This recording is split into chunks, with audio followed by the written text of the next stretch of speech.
This morning, I felt really emotional and I wanted to be just vulnerable for a moment just to share my feelings regarding all that has been happening in reference to racism and things that are happening in our country.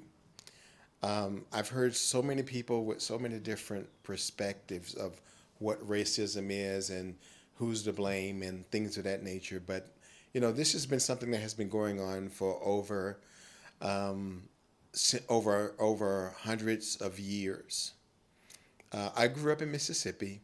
I grew up in the 60s, 50s, 60s. And if any of you know anything about Mississippi history, that segregation and racism was very prominent there then in that time. So I remember as a kid growing up, wondering, why am I not as good as another white person? Why am I considered less than? And I wanted to try to get in touch with really what that meant. I still haven't. I still don't know the reason why. I've been listening to some narratives out there, and it talked about, what do you tell your sons when they go out? Do you tell your sons to comply, to resist? The thing is that the interactions with the police is different for an African American or a person of color as opposed to a white person. I've talked with some of my friends that are white and people that I've known that are white who have said, when it comes to the theme of racism, they say, "Well, I'm not racist. I have black friends and my best friend is black." Again, they're making it about themselves. That doesn't mean that you are not a racist. The thing that happens and where the change is going to need to take place is inside each and every individual. We all have unconscious biases. We all see people and automatically we have this opinion about who we think they are. We perceive them as being something and we don't really have a clue of who they are. But we decide on who they are based upon our experiences, whatever they may be. If there's going to be real change, conversation is great, but really every individual has to be responsible for themselves and how they see others.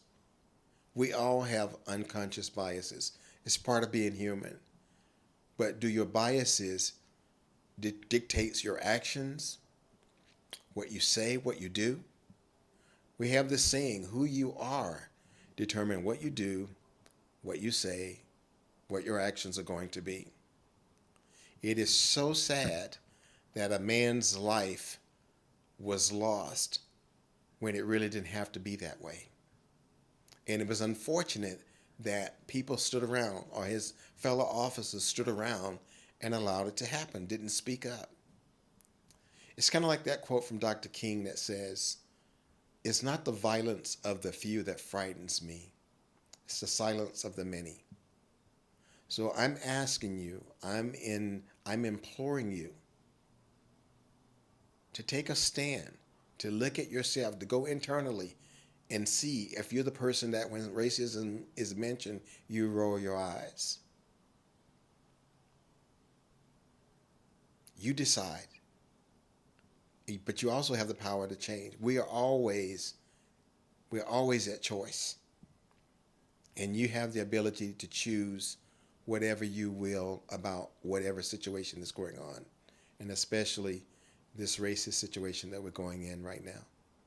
This has always been going on in America, and until we decide to take a stand against it individually, white, black, Latino, Asian, Muslim, whoever it may be, it's going to be all of us to change that perception and that narrative.